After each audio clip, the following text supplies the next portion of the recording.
Well, welcome everyone to today's webcast. Thanks for tuning in today. I will be one of the presenters today for evaluating security vendors without losing your mind. I make no claims that you won't lose your mind, but hopefully it's not because you're evaluating security vendors. Adrian Santabria is here with us. Adrian, welcome. Thank you. Good to be here. Sorry, my headphones are cutting out there. Yes, nice to have you. Adrian and I gave this presentation at a previous conference. I guess I should introduce us for those that may not know. I'm, of course, the CTO and founder of Security Weekly. Adrian is now, your title is advocate at Thinkst Canary. That's right. Working with Haroon and company. Awesome. Yep. And so we came about this topic, Adrian, by, I don't know, we've both been kind of doing stuff with evaluating security vendors in various capacities. And I think we both worked as the security person, right, at an organization responsible for defending it. We've worked in an analyst capacity, Adrian more formally for a large analyst firm. We do some analyst work here at Security Weekly as well. And actually, the next slide has a lot of that on it. Oh, sorry. Just flip to it. Yeah, there we go. So yeah, and Adrian and I just got to talking, and you had a talk, I was building a talk, and we were like, you know what, we should talk together. Combined forces. And this is a lot of fun. It's a great kind of walkthrough as to things you should consider when evaluating security vendors. So, Adrian, anything else on the background of how we kind of came to be presenting here together today? Yeah, I mean, just that, I think we both feel pretty strongly like there's a lot of improvement we could do here. Just the nature of security results in a lot of FUD, and also it's not always visible when a product works. So yeah, I think it's a good topic to go into because it's something a lot of people that I talk to struggle with. The other thing Adrian and I have in common is we both like cigars and whiskey. So that's a good thing. So the agenda, Adrian, if you want to kind of set the stage as to the journey we will be going on today. Yeah, sure. So, I think one of the most important bits that a lot of people skip is they see a product that looks really cool and they jump straight into shopping before really considering the goals. Without understanding what success looks like when you buy that product, it's bound to fail. You're not going to have a good process with that with the other three steps here. Because you're not going to have anything really guiding you, except for maybe cool factor and whichever vendor buys you the most steaks or whatever. Right. Yeah. Exactly. But generally not good metrics. Good criteria to evaluate a product on. Yeah, so we're going to start off with problems and goals and then kind of naturally go through the buying process. And part 3 is another bit that I think too many people skip is once they own it, it either gets used or it goes on the shelf, but they don't really think about it a whole lot. And I think especially with security products, because the industry, the landscape changes so quickly, you need to constantly be asking, is this producing any value for me anymore? Do I still need this product? Mm-hmm. Yeah. Awesome. And yeah, we've got a theme going on, and it's roller coaster pictures here for the agenda. And that's my family there, and it's one of my favorite pictures because everybody's smiling, having a good time, except for my daughter there, who is clearly terrified. When I go defining my problems and goals for security products, sometimes I'm equally as terrified. Also, there's a product I use called SlideZip to share stuff. Also, I'm not actually joined, so I can't drop it into the chat there. But 2 easy ways to get your hands on a bunch of documents that you can read offline and use to kind of guide yourself through this process. You can send an email with Security Weekly in the subject line of the email, or you can just scan that QR code and that'll get it to you as well. Of course, we could pop it into the chat. We could Yeah, we'll email it to everyone too. Email it to attendees afterwards. Yeah. We'll email these slides in addition to the link to get more information and such. Yeah, we'll get it to you one way or another. Absolutely. Right. So, yeah, starting with these goals, what kind of questions do you need to ask yourself before even considering shopping around and buying something?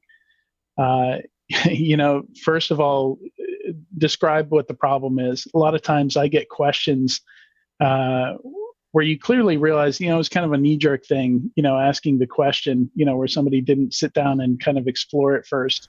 Yeah, like a great example of that, Adrian, is, and this is an exaggerated example. It doesn't always happen this straightforward, right? But more or less, folks will come to us collectively and say, I really want a solution, a security solution for threat intelligence, right? Threat intelligence platform. And like, okay, what problem are you trying to solve? Well, I don't have a threat intelligence platform, and I need one. And that's my problem. The problem is I got this shelf and there's a bunch of labels on it for each category of security product. And that space on the shelf is empty. Right. I need to, that's the wrong way to go about it. Yeah. So what are the goals and requirements? Right. And your problem statement should be, I am not able to get enough context on the security alerts and logging instances that I'm seeing. Therefore, I need something to help enrich that content to make better decisions, right? That is more, if you're looking for threat intelligence, that likely is one of your problems, right? Yeah, this is a common question you have with if you're a parent with kids. Yes. I need the latest iPhone. Why do you need the latest iPhone? Because I don't have the latest iPhone, right? Yeah. And I put my kids through the same process. I say, write me up your requirements. Write me your justification. Right. Absolutely. Yeah, and then this is a common one. This is, I was just listening to another podcast yesterday, and they're talking about how common it is for large organizations to already own not just one but multiple of what they're shopping for, and not realizing it, because there's not good communication within the business. There's not good documentation of third-party vendor products and vendor management. So yeah, you might already have it, or maybe a product that you own now does this thing that you're looking to get, and you don't realize that your license includes that module. Yeah, when Matt Alderman came on as CEO, we had a lot of discussions about, not in a security context, right, for security solutions, but for business solutions, for software. We were like, what are we going to do? And we kind of came down to, we pretty much have what we need, right? So we have HubSpot, for example, to help out on the sales side, and we have our own custom software. And we're like, you know what? After we evaluated everything, we figured out, like, we've got our own custom software. We're going to use HubSpot for this, and now our custom software for this. And it's better for us to develop something that I already own, right, and develop it ourselves than to go and try and find out, find all these other solutions that may or may not work. So I think defining those things is really important. And it's not just on a whim, right? You have to really whiteboard it out and think about it. And we're going to get into that more with the question of build versus buy, because I think one of the common mistakes or myths is that buying is going to save you all that time building something. But no, even if you buy something, you still have to build it to an extent. You have to customize it for your environment. Implementing it is rarely super easy. The number of products that you can just buy and toss out there and have them work well, it is a pretty short list. Yep, agreed. I work for one of those companies. You do, actually. I would use that as an example, absolutely. I mean, we're both biased in that respect, but I would. Teensy bit. In speaking, build versus buy, right? And it's interesting in a lot of cases, the software I'm working on now is our own internal publishing software, which is going to grow and expand into more, business automation software. There was really just like nothing out there that did that. And to Adrian, to your point, if there was something that was close, the amount of time that we would spend customizing it would and still have it not be exactly what we need, we kind of like got our crystal ball out and said, that's a path we don't want to go down. Let's just put the effort into continuing to develop on our own internal software because we can customize it for us. And a lot of enterprises do this in security as well. They may have other systems like a ticketing system, for example, and say, you know what, to manage this aspect of my security program, I'm going to build an application myself. And they have great success. I tell you what, some of the enterprises that are doing things like patch and vulnerability management really well have their own custom solution for it. Because trying to tune something to meet your requirements oftentimes is not only not as good, but often more time consuming, and waiting around for maybe that security vendor or that software vendor to add a feature or change a feature that will help you meet your requirements, which could be months, could be years, or never. Right. Yeah. I mean, if you look at, to continue on the CRM theme there, there's a certain amount of time to build your own, to buy Salesforce and set it up the way your company needs. Yep. And then, request for customizing thing led Salesforce to force.com. And you have this kind of platform as a service that's, somewhere in between building your own entirely from scratch and using SaaS off the shelf. And now there's this platform as a service stuff in between. And I see a lot of companies building their own security tooling using AWS cloud components, using, what's a good example of that? The Splunk. Yep. I see a lot of applications built on top of Splunk. Absolutely.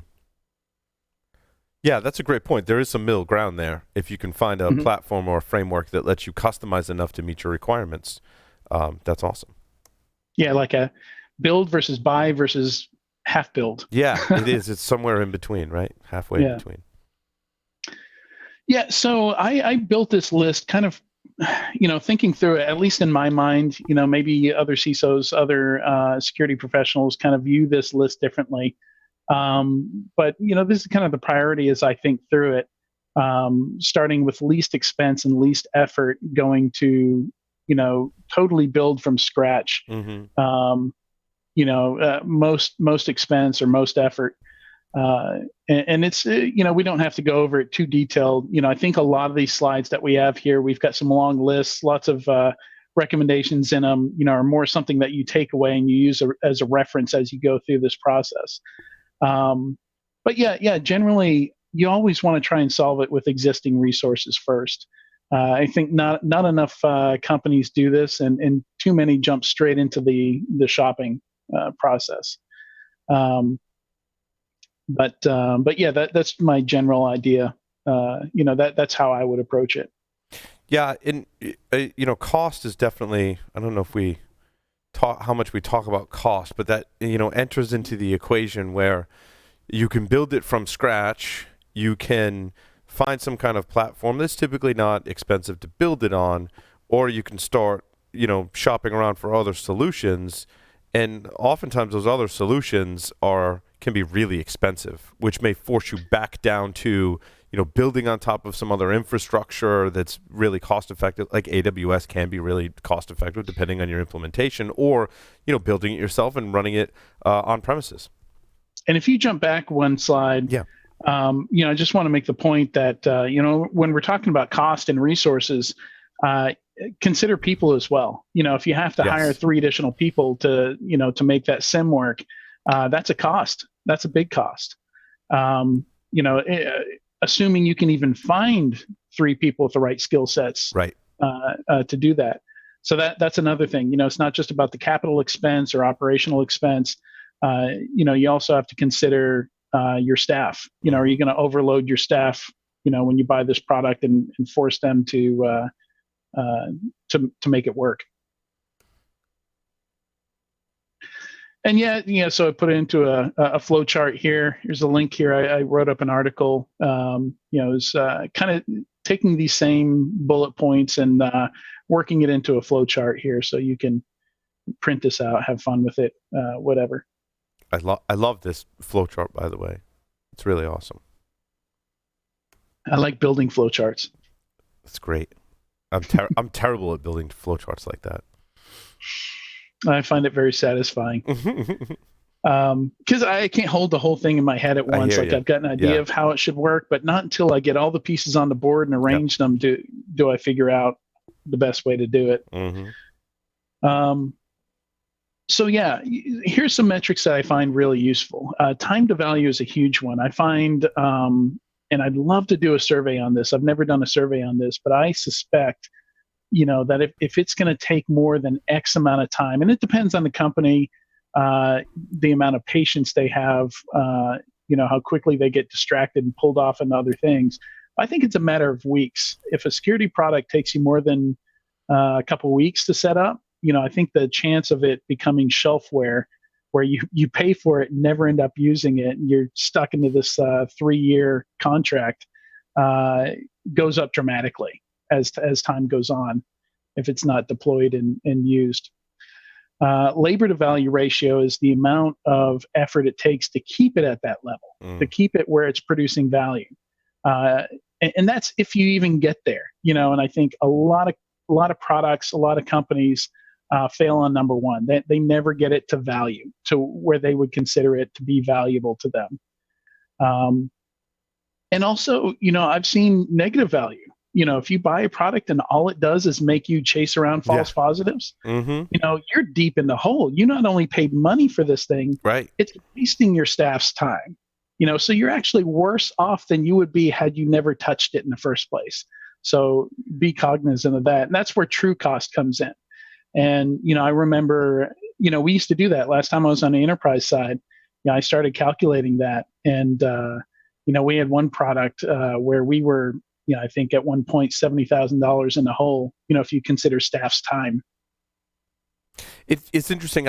I think of, and I love Zabbix as monitoring software.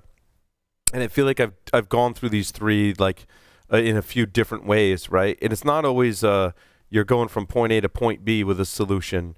You can kind of go back and forth between these things of, well, I'm getting some value out of it, but now to get more value out of it, it's going to cost me more labor, and then I'm adding on more pieces. Now I need to hire people, right? And Zabbix, great monitoring platform, and we put it in place. And what is it? It's called Zabbix. It's open source monitoring software similar to Nagios, right? Okay. And there's some security benefits there as well, and there's some scripts that people have contributed to look at configuration and patching and such, and look for various services, right? So it was pretty cool. So the first time to value was really good, like, because we had no monitoring solution. Now we have a monitoring solution, right? So right. Value, great. But that labor to value ratio, as we tried to use it more, beyond that first going from zero to having a monitoring system, right? We tried to implement more things. That labor to value ratio started going up tremendously. The more things really? we added to it, the more things we wanted to monitor, the more tweaking that we had to do to it and with it. So that drove up our true cost, right?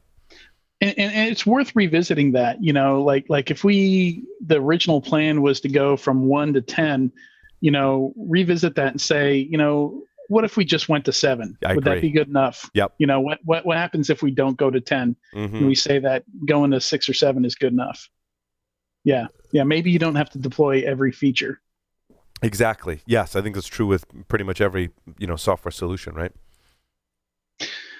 Yeah, so this you can pretty easily find it, but I did a talk at RSA back in 2016 that talked about how buyers, what kind of relationship they should have with the companies that they buy products from, particularly startups.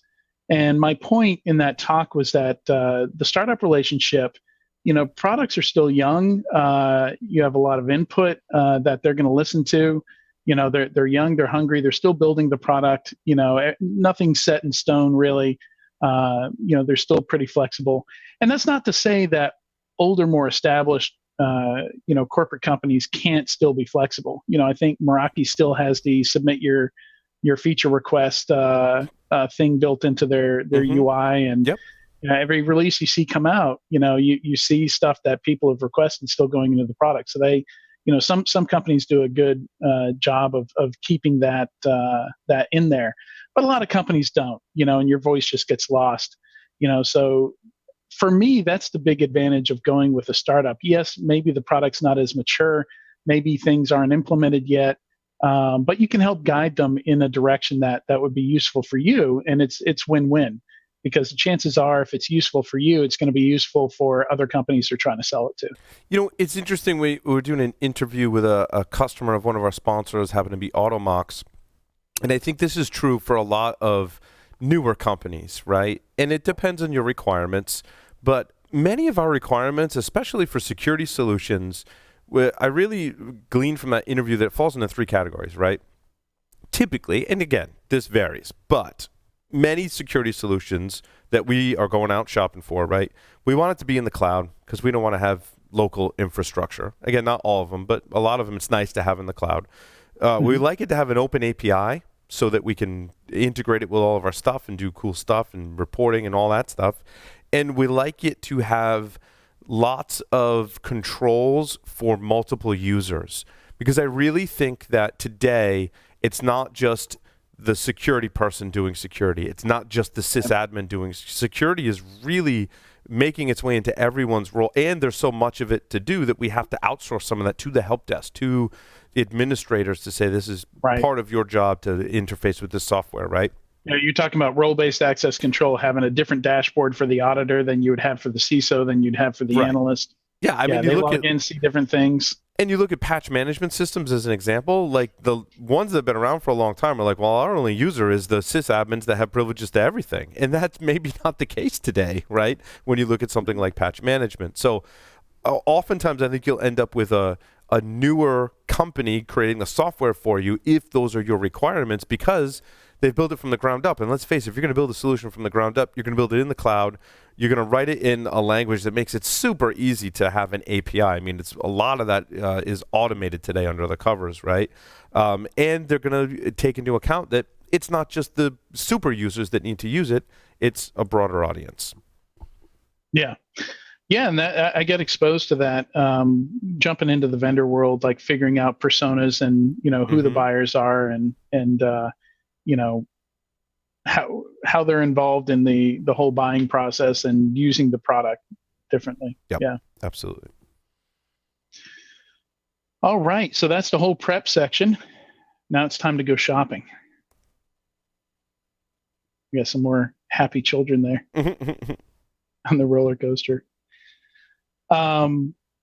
Yeah, so this first bullet point here, cutting through vendor marketing, I feel that was 95% of my job at 451 Research as an industry analyst. And I, once you're an analyst and that's all you're doing is looking at vendors' websites and listening to briefings, vendor pitches, and stuff like that, you get it. You get it hard. It's like, I remember being 62 minutes into a pitch.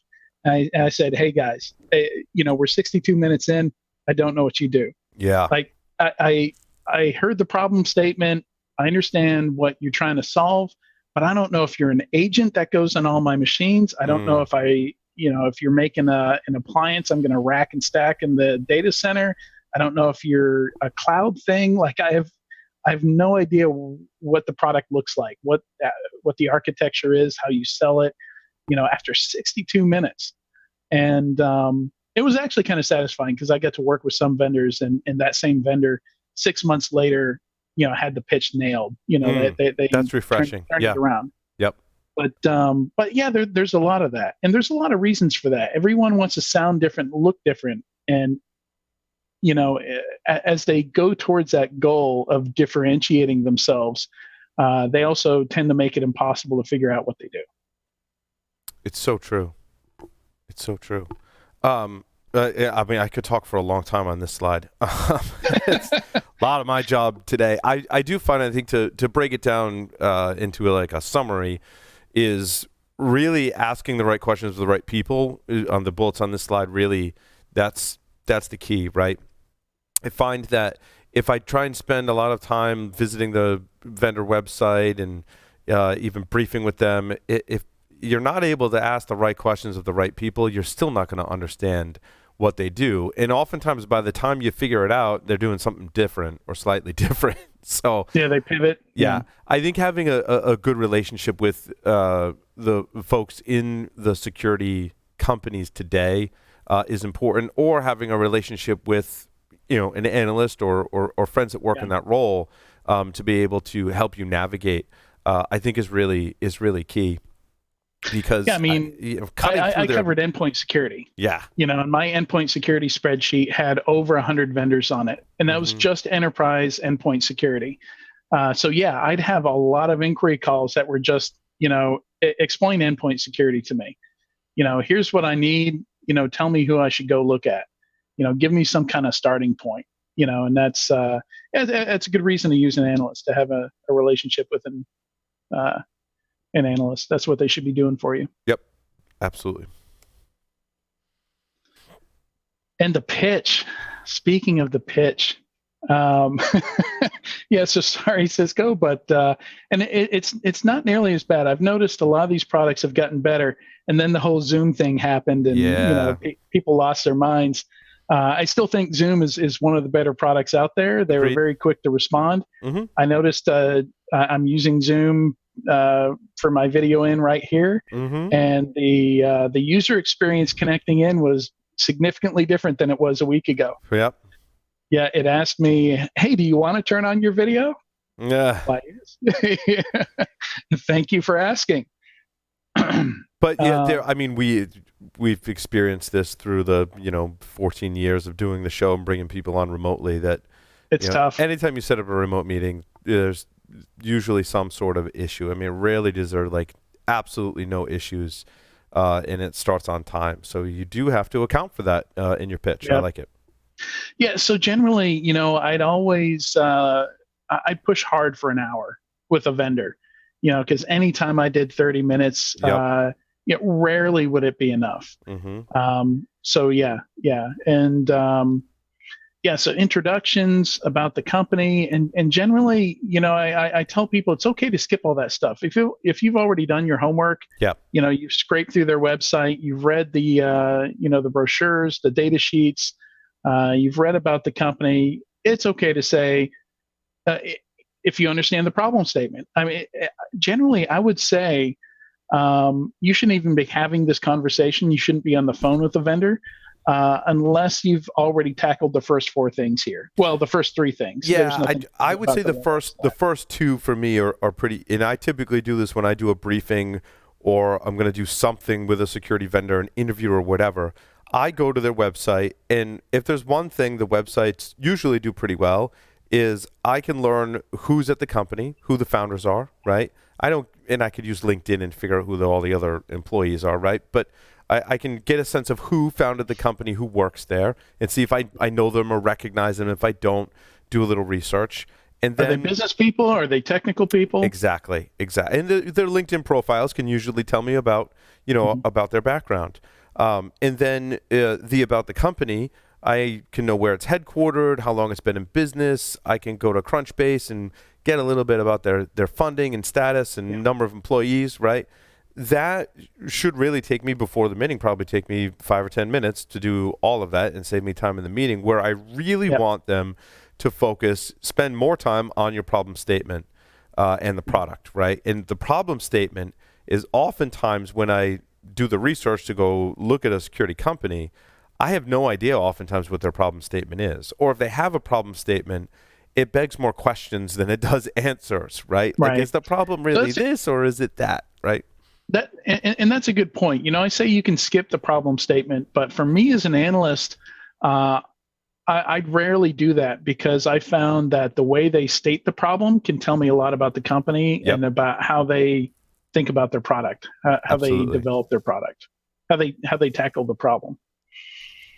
And I with product, your advice was great, Adrian, because I was struggling with this problem, and you were just like, well, just ask sooner, because I was like, I listen to these pitches and I talk with people from the vendor, and I'm like, I just can't listen to what they're saying until they explain to me whether it's an agent, whether I need to tap the network, whether it's in the cloud, you need that context early in the conversation. And Adrian's like, dude, just move that to the front. And then once I started doing that, I was like, now I can listen to you describe your product and put it in context and understand. And light bulbs start going off, things start clicking. You need architecture early on, like that example I gave. 62 minutes in, I didn't know if it was an appliance or a SaaS service. Threat intelligence, I had no idea. Right. And it's totally okay to say, hey, do you have an architecture slide? Because oftentimes it won't be in their typical pitch. It'll be buried in the bottom just in case somebody asks for it, but they'll usually have it. But that's a marketing thing, right? Because they don't want to say the word agent because people may not like an agent in that. They don't want to say the word span, port, or tap because that begs issues. And I'm like, look, let's just get that out in the open in the beginning. Right. It's probably perfectly fine if you have an agent, if it's in the right context, right? But tell me that first, and now let's put it in context, and then I'll give you honest feedback as to whether or not I think that's the right approach and is easy to deploy and time to value and all those other things, right?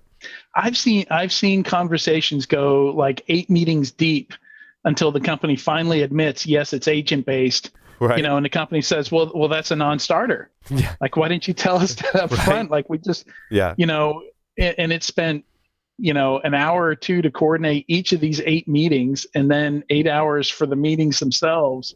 Like, so much time is wasted there.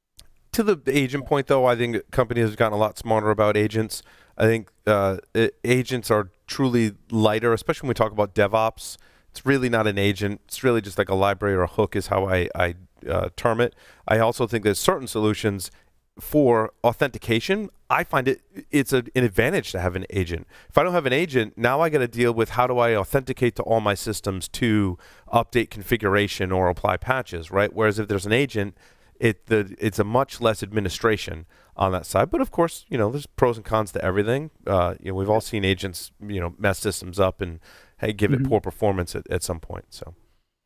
And sometimes a demo can be really important. Yes. I've had, not too often, but in a few cases I can think of, they'll show me a demo and just complete, 180 of what I was thinking, what their, where their slides were leading me. You see a demo of it and you're like, oh, that's not at all what I thought this was. Mm-hmm. Demos are important, I think. Yeah. You may do it in separate meetings.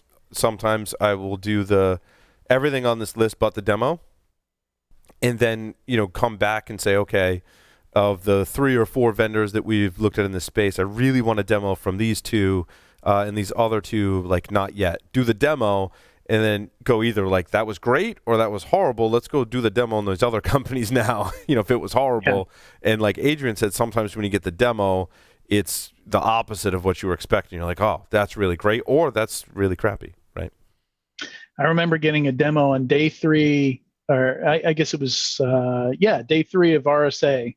The third and final day they had the expo open, and at the booth on the floor, everything they did in the demo failed. Mm-hmm. Like, and the guy he was so smooth. He just went to the next thing in the demo, just like it didn't happen. Mm-hmm. Like the error didn't pop up. I mean, that's bad when you're on day 3 at RSA and you don't have the kinks worked out to the point to where everything in your demo fails. Agreed. Yeah, so demos can be important, and watch them closely. Mm-hmm. Yeah, roadmap, competition, who they see as competitors can be very useful information. I agree. Oftentimes I see differently in the beginning if it's a newer vendor I'm briefing with, and I'm like, I think your competition's this place or the other place. We have a great conversation about it, right? And it's important on both sides to be frank about competition, because I say, I think this vendor is competition. All good. I mean, competition's good, right? Yeah. I think this vendor's competition. They're like, oh, I haven't heard of that vendor before. I'm gonna check it out. I'm like, glad I could help, right? And then the other times they're like, well, we really see our competition as this. It could be the opposite. I'm like, I haven't heard of that company. Like, I want to go, check them out and research them, add them into my spreadsheet for, being in this space potentially as well. So that's a great conversation to have. And you'll hear him say sometimes, oh, we never see them in competition. And, that can be one of two things. That can be, I mean, sure, maybe they never see them in competition, but there's many reasons for that. Maybe that company really is a competitor, and the people you're talking to just don't get into many competitive situations. Mm-hmm. Or maybe it's the flip side. Maybe they're really, that competitor isn't one, and they're in a different space, or they're the tiny one, and they're just not reaching the same vendors, or they're pitching to different parts of the space. Right. Yeah. Some companies go after large enterprise, some go after SME. Yeah. No, it's a great point. I like asking also the salespeople from the organization. Typically, if you're on a trade show floor, right, at not an RSA or a black hat. The next slide is good for where you're going here. The regional conferences typically are staffed with salespeople. And so I'm like, well, okay, when you're selling to an organization, like who are you going up against, right? And why are you winning or why not is great information, right? And you can glean that from the sales team, which I think all gets a negative connotation that, they're in sales, so they must be slimy. It's like, no, they're people. You have a conversation with them. To me, that's great intelligence to gather from the vendor, directly from the sales team, to see if that matches with who I think their competition is, who some of their competitor or people in the similar space may view them, how the analysts view them, how various websites list their competition, how some of their customers or potential customers think of competition. It's all, creating all of that to figure out. And it also helps me figure out what they do, right? Mm-hmm. Newer vendors, I go up, I'm like, what do you do? And if they can't explain that too well from the sales side, right? I'm like, all right, who's your competition in deals? And then I'm like, explain what you do. Oh, okay. And then it starts clicking, right? So that's kind of my strategy there. Actually, in the extra handouts, I have a game that you can play at a conference called what did I call it? Duck, Goose, Bear. Yes. Yes. Where you and a friend go talk to the same company, go talk to the same booth, and ask them to describe what they do, mm-hmm. and then separately, and then come back and discuss it. And if one describes it as a duck, the other describes it as a goose, it's pretty close. But if you've got a duck and a bear, right, like they haven't done a very good job. And it's good for vendors too to test your salespeople, see if they pitched a product correctly. I also I really like asking about pricing and packaging, and a very small percentage of vendors get really offended, right? Even when you explain about pricing, even when you explain why, like most people are okay. They may be like a little kind of taken back, but when you explain why and the goal of why you're asking, they're like, "That's cool." A small percentage are like just seem annoyed by that, no matter how you ask it. So the way I ask it is, I'm like, "Why wouldn't you ask?" Right, as an analyst or but so. A lot of times they don't want to give up their price sheet. And I get that. I worked for a vendor, like I get that. But I'm like, I'm not asking how much necessarily you charge, right? Maybe you can share that, maybe you can't, whatever. I'm more asking about how do you package, how do I buy it, right? Is it by endpoint, by device, by traffic, by bandwidth? What are the various packages? How do I buy it? Is it through a channel reseller? Is it direct? What are the differences? Is there a subscription model? Is there not a subscription? How long is the subscription? Is it monthly? Is it yearly? What's my renewal? All of those are factors on pricing and packaging that you could tell someone, right? Like, we charge yearly, and then maintenance is 50% for 2 years after that, and then 25% for every year after that. Just any information about pricing and packaging to me is really important. I think this is possibly one of the most frustrating things for the buyer. Like, just to figure out if it's anywhere in the ballpark of what you can afford, you have to go through so much BS. You have to go through so many meetings, and maybe you've even done a proof of concept of the product, and you still don't know if it's even close to what you can afford. Yeah. Which again, it's a huge waste of time if you're going through 8 meetings of proof of concept, and then they throw out $1 million, and you're like, 50 grand is all I got. That's you're wasting your time, their time, everybody's time gets wasted, and that's something that has to be fixed. I understand why they do it, because a lot of these products, there's a lot of play in the price, and a lot of if it's all channel, 100% channel, there's other people getting pieces of that. Yep. But we've got to find some way to make that less painful. Agreed. Well, they do. We don't. That's true. It's true. Yeah, Hope there's some vendors on today. Buyer's remorse. It happens for a lot of reasons. Yeah. So story time. If you hit the button just one more time, not too many. Unfortunately, I'm going to pick on FireEye, but I'm picking on early FireEye. This is even pre-Mandiant FireEye. They fixed a lot of these problems, so I don't feel too bad. A lot of companies make mistakes early on. They've done some really cool things lately. They were chosen as like the best security vendor in something, and they acquired one of my favorite security companies, Veridin, who I thought had the best, arguably. Again, not for everyone, but in my assessment, if you're an enterprise, I was like, Veridin's got a great, and there's a lot of great solutions out there, but they did a really nice job with their product. FireEye acquired them, so they're doing some cool stuff. Yeah, I like their breach in the attack simulation product. It was a good one. So early on, FireEye, they went to IPO with a single product. They had that NX appliance. Yep. And two ways to deploy it. You can put it in line, or you can just put it on a span port. And its whole job was to alert you if any like really nation statey 0-day like sophisticated malware comes across. Not any malware, not like IDS, IPS, not like AV on the wire or anything like that, but just the really bad stuff. But they had a really hard time describing it because the way they were taught to pitch, it sounded like an IDS every time. So you'd ask them, okay, what does the product do?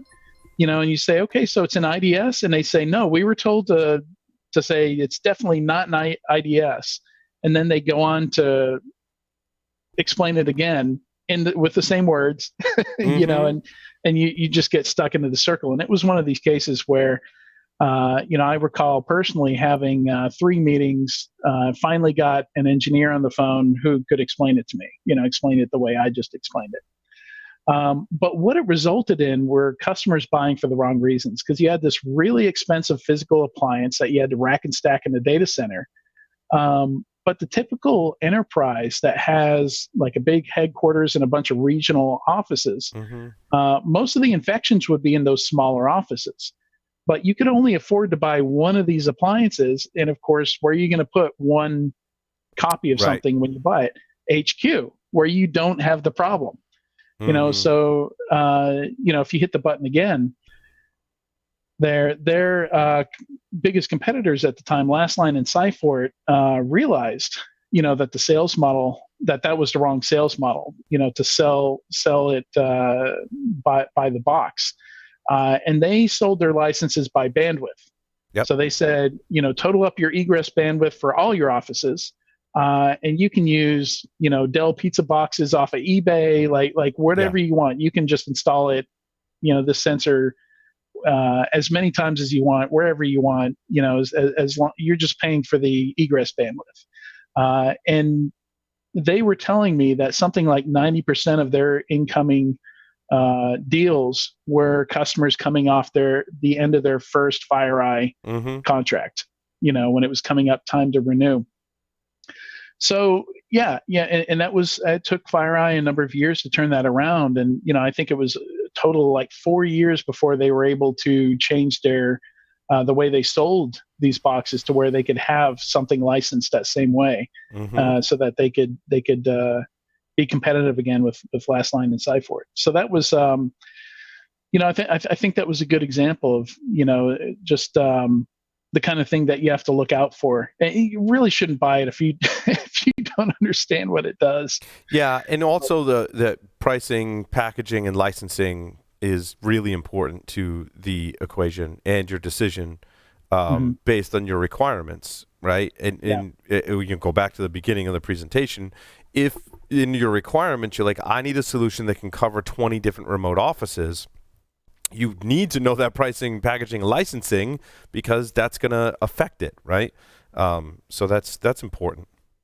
And also for the vendor side, when your metrics are entirely focused on new sales, that really hurts customers. Yep. And hurts the company in the long run. So yeah, it makes your numbers look great in the short term. It might help you get that IPO, but you're going to pay for it later. Absolutely. I'm going to build out some of these points in here. Sure. Yeah, and we covered what problems and challenges do you solve? How is it implemented? We just talked about how does it work? What's the value proposition? I think is really important, and that's sometimes trips up vendors, and is kind of like a good kind of detector question, right? Is that I get through like, okay, they solve a good problem. The implementation makes sense for me. How does and what they're describing, how it works is great. And then I'm like, so tell me about the value. Like when I implement this, what immediately am I going to see? What's not even so much my time to value, but like what value does it provide? And sometimes And how does it provide that value? Yeah. Because a lot of companies will say, it stops threats. And you're like, well, but does it? Right.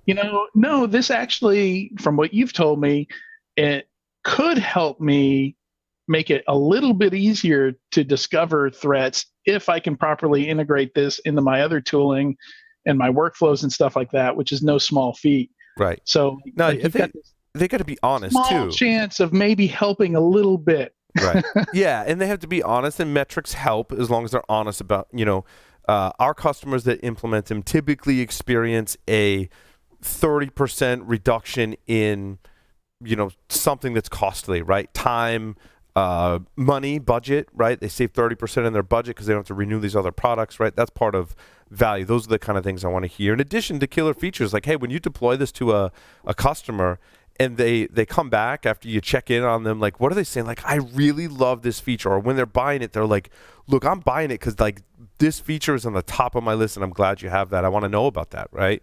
Time to deploy, how it's deployed, how long it takes to deploy is very important.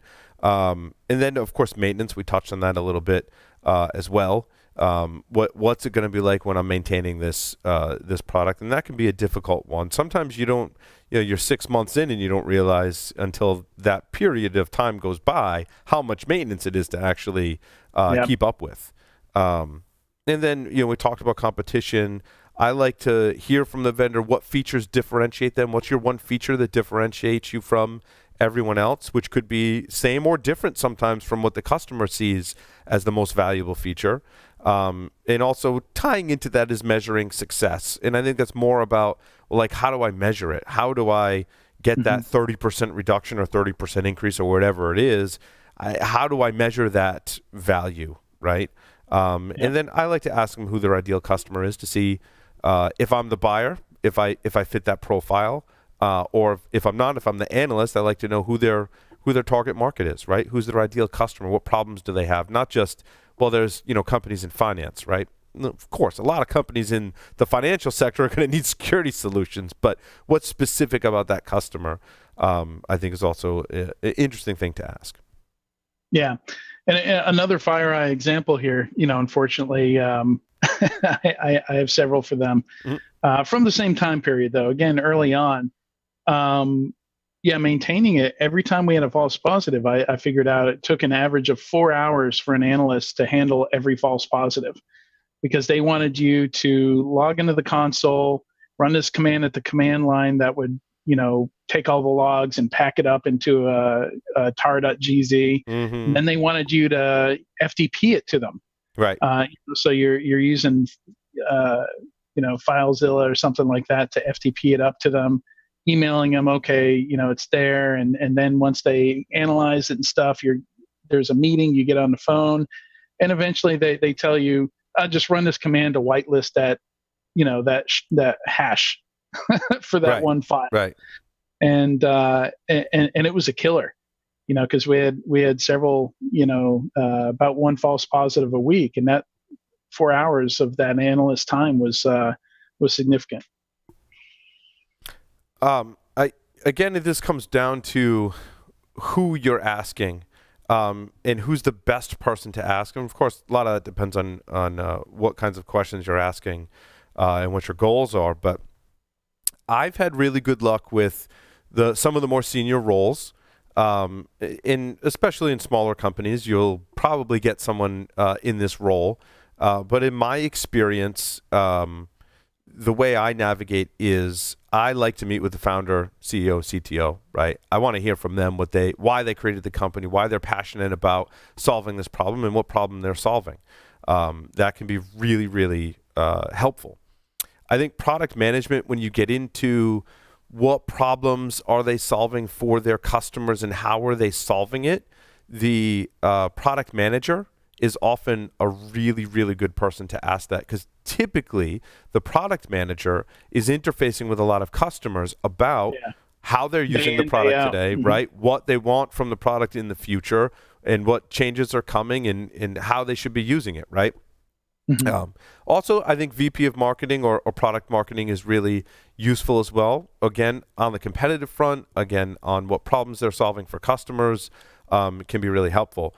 Deep technical questions, I typically go to VP of research, head of research, or VP of development, right, as the best source for if I really want to dig into the technical details of their product. So, all depends on who you ask. Evaluations. I forget if this was my slide or yours. I think we both did a bit on this. So, this kind of takes you through the whole thing again. And we don't have to step through everything here. A lot of this is something you take away and you use as you go through the process. But you can see we bolded number 5 there. Does it actually work? Right. I've seen a lot of proof of concepts that just aim to get the product up and working. They don't actually go through their workflow like they would go through in real life once they have that proof of concept up and working. Like, say you're doing a proof of concept on a SIM. I see a lot of companies stop once they get logs into the SIM. Yeah. And they can do searches on those logs and stuff like that. Yeah, but you haven't actually gone through, like an incident response scenario or use case or, whatever the other use cases you have where you're going to be using that SIM. And you need to go through that, to figure out if it actually works for you. Yeah. And that's why some of these demos only go so far. Like it's one thing to watch somebody else use it and very different for you to be presented with a real problem and then try and use that product to solve it. Well, having been on both sides of the fence, a user of software and developer of software, oftentimes my software works great under perfect conditions, right? If conditions are perfect, everything's wonderful. If you go, well, runs on my machine, right? I want to take this data source, or I want to put it over here, and I want it to sniff that network traffic and give it that PCAP or whatever, and then you're like, it doesn't support that, or that integration really isn't what I thought it was going to be. It's a lot less features than I need. So actually putting it into practice in some capacity, I think, is important to answer question number 5. Does it actually work? Because a lot of software, again, works great under perfect conditions. I guess that maybe leads they're us doing VLAN isolation. Maybe they're, some types of DNS requests aren't allowed out. Like, there's all kinds of crazy stuff that the vendor can't really or might not assume or think of, when they're building the product, and it's not until they actually get their product into some of those environments that they realize, maybe 50% of our companies, you have to authenticate with a proxy to get out to the internet. Right. And I think that's a nice segue into the types of evaluations, right? Which, of course, are the hands-off ones. You've seen a demo. You've spoken to the company. You've talked to some analysts and other people that are using it. Is certainly a level of evaluation we do a lot of here at Security Weekly across the board, right? Because the hands-off approach is a lot less time commitment, right? And when we're doing an evaluation of 15 or 20 different vendors in the span of a month or two, we can't bring every product in-house and test it and make sure it works. We rely on the hands-off kind of approach. The other approach is, of course, that open source free trial, right? Which could be limited in features, although I see a trend, Adrian, where a lot of companies today that have open source or free trials aren't really limiting, especially functionality. They may limit capacity, but they're not limiting time. Or the time. Amount of time you can use it. But they're not limiting any type of functionality or even like capacity or performance either, right? And they shouldn't, because they want to sell you on those more expensive features. Agreed. Those they want to upsell you. And then, of course, there's pre-configured testing, which where the vendor again, that perfect conditions where the software works great. Yeah, parses my spreadsheet fine. Mm-hmm. But now we get, deeper into the rabbit hole of now you want to put it in your own lab, which again may not be working with actual real data, right? Your lab environment could be, I spun up a couple of VMs and I got it running. I use my technical segments all the time. I'm like, yeah, I evaluate this tool. Here's how you do it and configure it. But take that with a grain of salt. I spun up some, fresh VMs. And it was all in a lab environment. And when you put it in an actual production environment, such as if you were to make a mirror of it, that's a much better test. And you're going to get all kinds of exceptions and really see how it works with actual data as well. And this is tough because as you get down your list of evaluations here, you're getting into stuff that's a lot more effort on the buyer's part. Yep. Yes. Yep. A lot. And not everybody's got a lab. Yeah. Not everybody has the time or the resources to set up a mirror of production or something like that. Yes. It's getting easier today as, infrastructure becomes more software and code. But, then, of course, there's evaluating it in production. I did a lot more of this when I worked for the university because back then we were, and it's still today, universities really push the limits with things like bandwidth and number of sessions and number of users and things like that. And so many products, smoke would be coming from them in the data center. I mean, figuratively, right? But when I'd put them in, I'm like, it's not going to work for us. It's just not at the scale that we need it. And many organizations are in that boat. And you're not going to realize that until you actually put it in production. I helped a lot of vendors at university make their products better, more resilient, right? Just because there's a 10 gigabit adapter in there doesn't mean it can sustain 10 gigs of data. Right. Yeah. And how does it fail? Yes. Does it fail open? Does it fail closed? What does fail look like on this thing? A lot of times, when I was at university, a lot of times failure also meant it stopped logging. Right, that was the first thing that they would turn off in some of the products we were evaluating. So, and do you know when it fails? We once found we had a SIM that was down for 3 weeks, and we didn't log into it all the time. The guy that managed the SIM had just left the company. He actually went to work for the reseller that sold it to us. Yeah, and the management never reassigned the responsibility to anyone else. So they did some data center maintenance where everything had to come down because they were adding in new batteries or something like that. And it was one of those where you had to physically press the button on the appliances for it to come back up, and nobody did. So we had nothing collecting logs for 3 weeks. And we had an incident, went to log in, and it just wasn't there because we had nothing set up to say, hey, these guys are down. Yeah, that's important too. I think in ownership, right, is taking that into account is, okay, I've got this product, right? Now it's in my network. How do I monitor it to make sure that it's doing its job, right? And that's so hard today. It's one of the things I struggle with developing software too. Like, how do I know if I change that one line of code? How do I know that all that stuff is still working? It's the same thing when you put something in your network or put an agent on a system. How do I know it's actually there doing what it's supposed? How do I know it's looking for malware? Did it lose all of its signatures? Did something, block it? Did I put another software on my endpoint that was gobbled up by my other, endpoint agent, and now they're fighting each other? I mean, there's a million I've seen it happen, right? A million different scenarios. And so I think in order to have these metrics and get benefit long term, you have to start building in checks into the various solutions to make sure they're still working. That's why I like breach and attack simulation too, by the way, because I think that's a really good measurement of your security solutions. Yeah, how do you know all your other security stuff is working? And that's what that product does for you if you don't have manual tests or automated tests that you've written yourself. So I just wanted to mention, since it's for the attendees, since it's the live attendees, it's 4:00. Part of the reason we did this is we just needed more time. So we probably are going to go, what do you think, 20 minutes? Yeah, I would say. Over? Yeah, probably. We got a couple of questions too. With questions, 20 minutes. Yeah. So yeah, there's I guess the fourth bullet point there is something I like to say: plan to ditch before you hitch.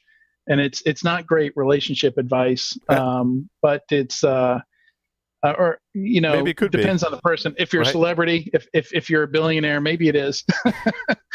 A prenuptial situation, but seriously, like I've seen even vendors run into this where they were depending on a third party for functionality in their product, and that third party decided to discontinue that product Yep. with 2 weeks notice.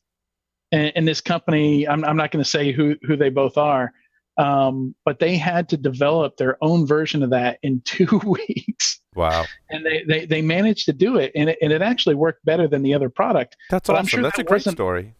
that wasn't a fun 2 weeks. No, it's not. But it doesn't always end up like that either. And I've seen some really great integrations where I'm like, wow, that makes sense.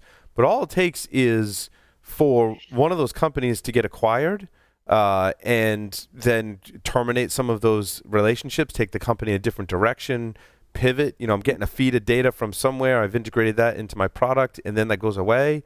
And now I get to either find someone else to integrate with or build that functionality myself, which doesn't always happen in 2 weeks, depending on what it is. So you need to have some clauses in there too. I think it's a good time to talk about clauses, outs. Like if, we did get that product and it doesn't have that functionality anymore, then, we need an out in a certain time frame for sure. Or if you're going to close up shop, we need a certain amount of warning before that happens, and generally, contracts are there to hopefully force them to do the right thing, but they're no guarantee. No. So regardless, part of your vendor management, your risk management needs to be, what if this vendor, just goes up in smoke and we have no support anymore. I talked to a retail company once where the company they used for their POS software, their point of sale software, that happened. Like it was almost overnight. They just ran out of money. Company was closing down, handed everybody their final paychecks. And this retail company was actually able to negotiate with them to buy the source code, and they continue to develop the product in-house themselves. That's awesome. And having a backup too, I think is really important. Take that to the payments, side of it. If your backup is, maybe I've got a Square reader and I've got a Square account just kind of as a backup, right? If my point of sale system goes down or the vendor goes out of business, at least I've got something that I can process transactions, right? I mean, cash is cash. Right. I don't have to close the store. Yeah. And I can still accept credit cards, right? So in a lot of things we implement, we like to make sure that we have a backup, right? In our AV setup, in our security solutions, whatever it is, you should be, I'm not saying you have to run two of the same system from different vendors. Maybe you do, if that's, requirements and it makes financial sense. You do that, but at least have some kind of a backup plan when you purchase, especially a major solution. Make sure you've got some things in place to say, look, if this goes south, we can do X, Y, Z. Exactly. And my favorite. Go ahead. Yeah, go ahead. Well, I was just gonna say my favorite story on shelfware and getting something and not using it comes from Mike Poor. And I remember he was the instructor for a class I was in. Mike's an awesome person, one of the smartest people that I know. And he said, look, I ran into a situation where, we're doing an audit and, the requirement said all the traffic must go through the firewall. And he said, legit, they had a firewall in the rack and they had drilled a hole in one side and drilled another hole in the other side and run an Ethernet cable through it. And said, well, the traffic's going through our firewall, therefore we're compliant, right? And I don't know how much exaggerated that story is, right? But you got to avoid situations where you've got shelfware, where you've bought something and you're just flat out not using it, right? Yeah. It's a crazy story. Like I really do want a life-size Captain America shield, but And shelfware is actually back when I was at 451, Javad did a shelfware study, and it's the stuff you would think. IDS, IPS, and SIM were high in the list. Yep. Things with that took a lot of tuning, a lot of human effort to get to that value level that we talked about and keep it there. So yeah. I mean, generally you can tell what stuff is going to be shelfware, and you should be more wary about those purchases. And I used to joke with vendors that they needed to put those requirements on the product. Like, this is a 2 FTE product, Yeah. a 5 FTE, like. And that's a good question to ask. I mean, generally they should be able to answer that. If they're, especially if they're a more mature vendor, how many people do we need to throw at this to be successful? Yeah, I think that really comes down also to usability and that role-based access control, right? If I've, like Zabbix as an example, we had configured it such that like it was very limited as to the users that could use it. And so when we, the intern went off and graduated, right, it became shelfware because nobody else on the team had time for it, right? And no one else was really interacting with it at that level. Security solutions, I think, had, same thing. And when you adopt it, I think one of the things early on is to have that role-based access control and assign those roles so that if people do leave, there's still other people getting value from that solution and it's not complete and total shelfware. Right.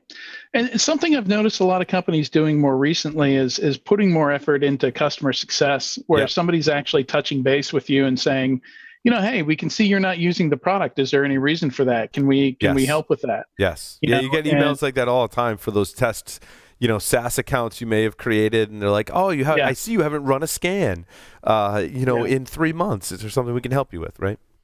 Yeah. Yeah, so I think that's on the vendor side. They can help avoid shelfware too. Agreed. Because that's, a vendor with half their customers, their product, not using their product but paying for it. Mm-hmm. That's not helping them either.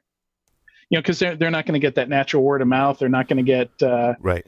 any benefits out of that either. Somebody's going to ask them, oh yeah, we have that product. What do you think of it?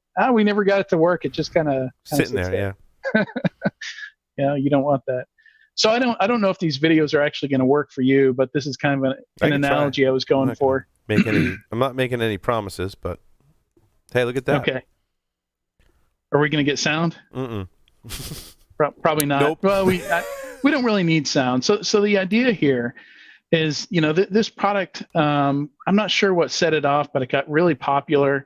My father-in-law a few years ago bought one for everybody one Christmas. There's always some product that they buy one of for everybody. Sure. And for anybody who hasn't been seen these in a gas station or in a hardware store or something like that, the idea is, if you drive into a river or if you get into an accident, it's got a cutter that can cut your seatbelt and a hammer that can break the window so that you can get out. And there's a trick, though. There's a problem. Not all glass is the same. Right. And you see this guy is he just chucks it at it from 10 feet away. He cannot break this piece of glass with the hammer, and he doesn't understand why. So towards the end of this video, he goes and gets an actual hammer, right, and finally breaks the glass. But we could just move to the other one, the other video here. They're not terribly long, but yeah. So actually, if anybody wants to throw into the comments, if you know why he was not able to break that glass and why these security hammers don't work anymore, try and throw it in the comments, and we'll give people a couple seconds. Sure. The second one is the one that really doesn't work without sound. You can continue playing that one. We can watch him smash the glass. The first one. Oh, okay. Yeah, you can watch him finally. Not leave everybody. I have some of those, the glass breakers, which is really just like a piece of metal that's like round and comes to a point, as you saw in the video. And a lot of Leatherman style things or pocket knives have those attachments on them. And I always thought that you could use it to, there it goes with the hammer, right? You could use it to break the glass. And I thought of it really in the opposite way, like, because I have 3 kids, they're boys. And so they could lock themselves in the car, which is totally feasible. In fact, it happened yesterday, which is a funny story. But and I'll get to that. But so I was always like, well, if it's a hot day, I can just, supposed to hit the corner of the window, and it's supposed to shatter. Now, my 3-year-old son, my wife broke her ankle, so she's distracted. It's not easy to get around. And she called me up. She said, I locked son in the car. She's like, can you unlock it remotely? So I go into my GMC app, right, and I unlock the car. That's a way better solution than smashing the window, right, and having to replace and having glass everywhere. Right. Yeah. If you have a more modern car, which, as you'll explain, has different types of glass, right? If you have that remote unlock, even if you have the keypad on the outside or an app to unlock it, in that scenario, I find it works much better. So the reason for this, and if you have one of these, I don't know when the hard cutoff was. I think it was about 4 or 5 years ago. But here in the U.S., the Department of Transportation started mandating that all glass had to be laminated glass, not tempered glass. Mm-hmm. And generally, you'd have laminated glass on the windshield, but tempered glass on the side windows, the passenger windows. And tempered glass, these hammers can break fairly easily. Mm-hmm. And the things where you just push it down and it's got some kind of spring-loaded pin that smashes the window. But that doesn't work on laminated glass. And the reason they introduced laminated glass is they found in rollover situations, you're less likely to get thrown through a window. Right. When rolling over, if you're not wearing your seatbelt or something like that, and it's safer for the occupant to stay in the car while it's rolling.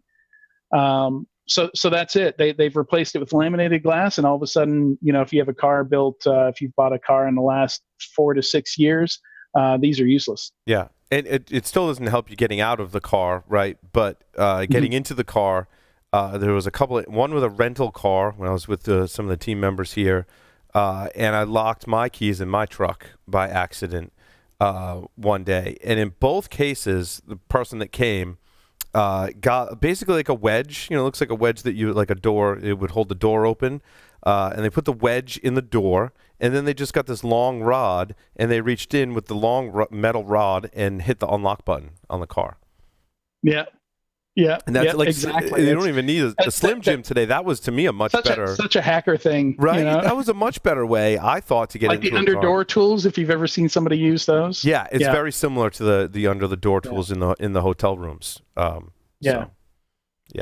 Yeah, so it's this incredibly long-winded analogy is just my way of saying, security tools don't have a very long shelf life. A lot of security tools, and you have to constantly rethink. Is this still producing value for me? Is this still going to stop threats, catch bad guys, whatever? Mm-hmm. So that's something we have to constantly refresh. And like these things, I think these things were out for maybe not even a decade.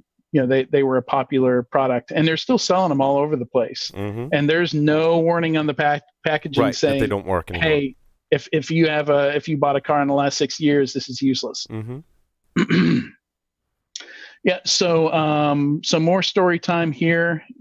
Sorry for those of you groaning that I'm using Target as an example here. But if you don't know, Target had a lot of security products. They bought all the things, spent a lot more time acquiring stuff than really getting their workflows set up, making sure that they could react to alerts, respond to alerts. They had some heavy alert fatigue. Symantec caught the bad guys. FireEye caught the bad guys. Someone in a FireEye call center in Bangalore called somebody up in Minneapolis and said, hey, you got bad stuff going on.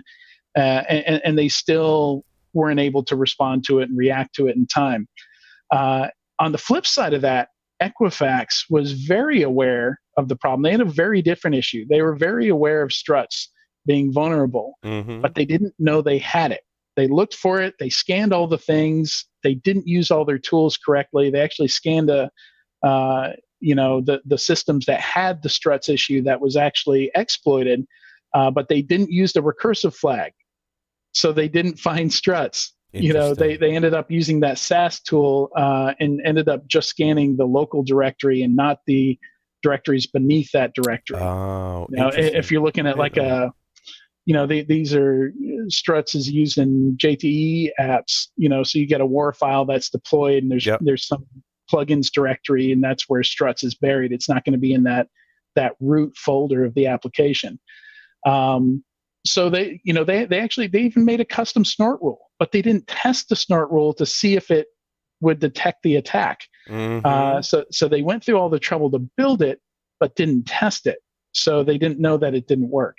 So they put huge effort towards it, but just every step was very low quality. They didn't know how to use their tools correctly. They didn't test, to see that they were using those tools correctly or building the snort rules correctly. So very different lessons to learn from. Yeah, I think both are process related, right? We say security is a process. I think the process broke down in both places. In the Equifax example, I also think there's a configuration aspect to it. And a lot of pen testers will tell you, right? And I stay very close to my pen tester friends. I ask them these questions like, what slows you down, for example? Or what makes your job easy? And I said, look, like security products, like, your mileage is going to vary, but the difficult companies to get into spend a lot of time tuning and testing their tools. And so it's not so much that one product works better than the other. And there's a question in the chat about comparing vulnerability management companies. What the pen testers will tell you is the tools really don't matter as much as the people using them and how they're configuring them. So if you're looking at a Spartan can kill me much faster with a dull blade than I can kill them with a sharp one. Right. And so, you're looking at three different. I don't know how to use it. Three different vulnerability scanning vendors, right? I mean, today there's differences and all that stuff, but the tool that you're using that you can configure the best and do the testing with and know that it's going to find those vulnerabilities because you've tested it.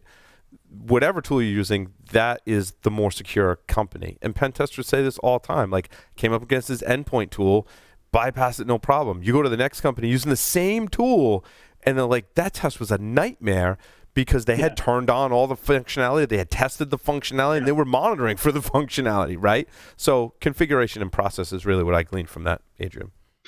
Yeah, some of the best companies I've ever done pen tests against have very few products. Yes. Very, very few products, but the products they have do a lot, and they understand everything, switch, every functionality, every module, everything that they can do. Like they've hardened their systems.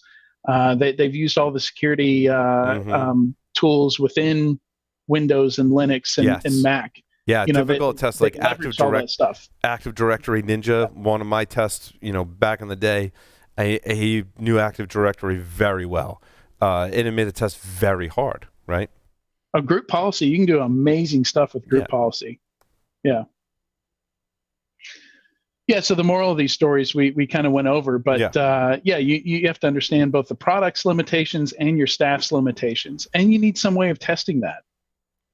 Yeah, I think understanding your product's limitations is key. And the question about vulnerability management platforms, having tested some of those, all of those platforms, pretty much, there was differences in coverage, and some had better coverage, but there was no. Like if you took the three major players today, and if you did this study today, and you looked at all the CVEs that they covered, right, there would be ones that Qualys would cover that Tenable wouldn't. There'd be ones that Tenable covered that Rapid7 didn't. And so in every scenario, each vendor has things that they cover that someone else doesn't, right? Yeah. And I think you really get value by choosing the product that you understand the limitations and can overcome them in some other capacity, right? You've got some other process, you've got some other maybe product or solution, whether you wrote it yourself or got it from, or it's open source, right? You can overcome those limitations. And I think that's really... Like the Equifax example, I don't think a better vulnerability scanner was necessarily what they needed. I think what they needed was a list of all the software deployed. Yes. Those were legacy systems. The people that understood them had left the organization, and nobody knew what was on them. So they would have been better off with a database, even if it wasn't well organized, but just somewhere they could search through and say, do we have stress anywhere? And it return a result and say, yeah, it's over here in these super old Solaris systems or whatever they were. Exactly. Some of the other audience questions asking what would you recommend for a medium-sized company that's just starting a SOC? That's a very broad question. Not a lot of requirements there, and there's so many solutions. Right. I mean, the main thing you need is a good workflow. You need somewhere where everybody knows where to look, where when an incident occurs, it's logged one place, it's very visible, nothing can get lost.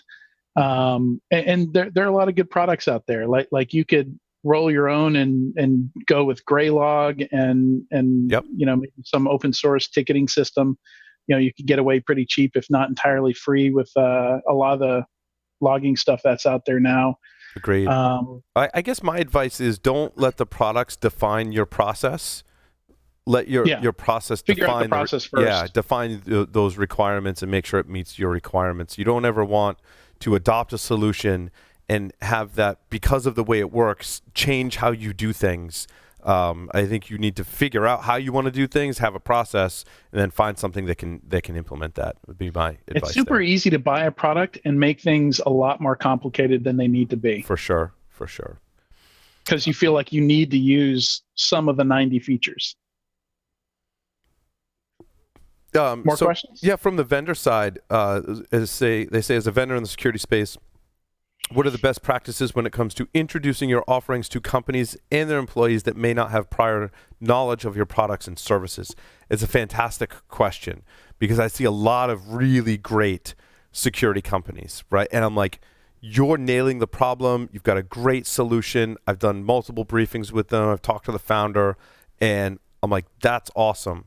And I'm like, but when you go talk to people in the enterprise, for example, you're going to have a tough time explaining them that basically either the enterprise is thinking about the problem differently and or thinking about the solution differently. Yet this vendor, I think, is really kind of ahead of its time in that, and you've got to change the way people think. Those are the vendors I love to work with as a capacity here at Security Weekly, right?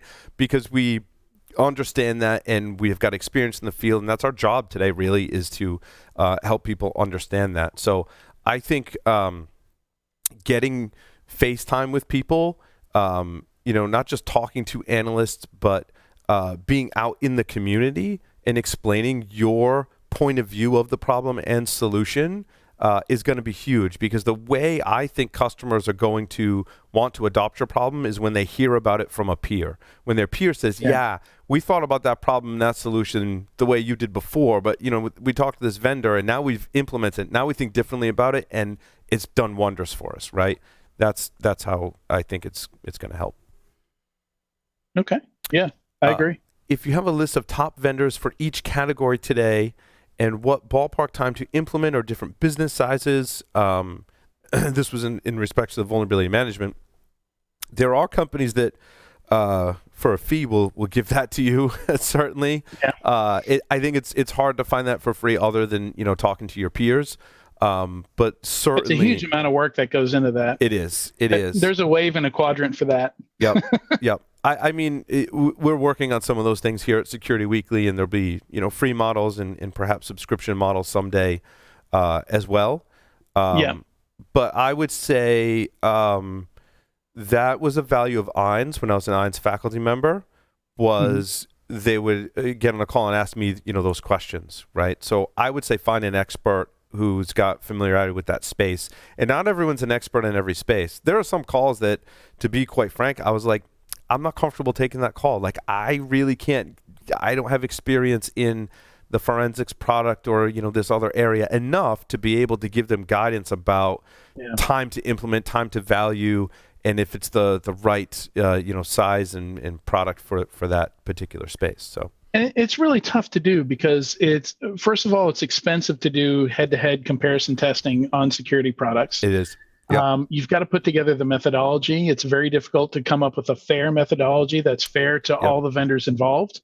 Like you were saying, like not all of them have the same things. A lot of them have CVEs, distinguishing features. I'm glad you said that, because comparing CVEs is one measurement, but it's not a great measurement.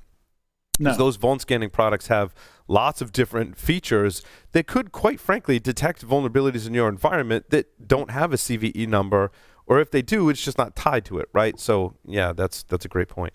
And then three, a lot of these vendors don't want to be compared with each other because of that methodology problem, because it's very difficult to make the testing fair. So that they'll some of them will push for it, some of them will resist against it. And I've heard of a lot of private tests done in resellers and places like that, but they're all under NDA. They can't share it with the public. So I think that's one of the bigger problems in the industry today is the inability to do head-to-head testing. And I think pen test of an app or a consumer product, that's easy because you can just go and buy it.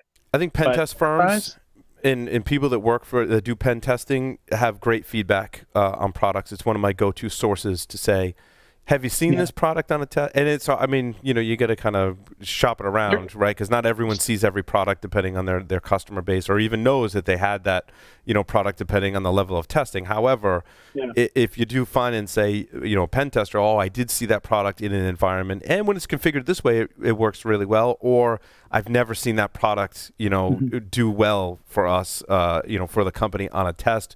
There's been a couple of companies we've done a test. They've had that product. It hasn't really worked. Now, that could change over time, too. So don't forget to keep updating your information. So many products that I've seen that are great today weren't always great, right? And you got to give people a chance. I never disqualify a company completely forever, right? I always give them a chance to come back around. I will say 2 great places you can find, you can get feedback for free on security products. Spiceworks. Yep. Depending on what it is, sometimes you can find some great feedback there. The Spiceworks forums, and then the SANS mailing list you get access to after you get SANS certifications. Yep, absolutely. Peer review. Yep. It's good. Web apps.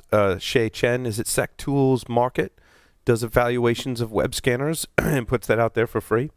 That's a good one too. Yeah. It's one of the few tools we've seen some great comparison testing. Yep. Awesome. Well, that brings us to the end. Again, we'll make sure everyone has all of the materials from this. I think it just helps everyone that they have all of the resources that we talked about and additional ones that are in some of the additional materials that we'll send you the link to. Yep. Awesome. Well, we covered all the questions in there. We did. We needed an hour and a half, Adrian. That was where it ended up being. That's good though. Awesome. Well, thank you everyone for listening and watching to this broadcast today, and we'll see you next time.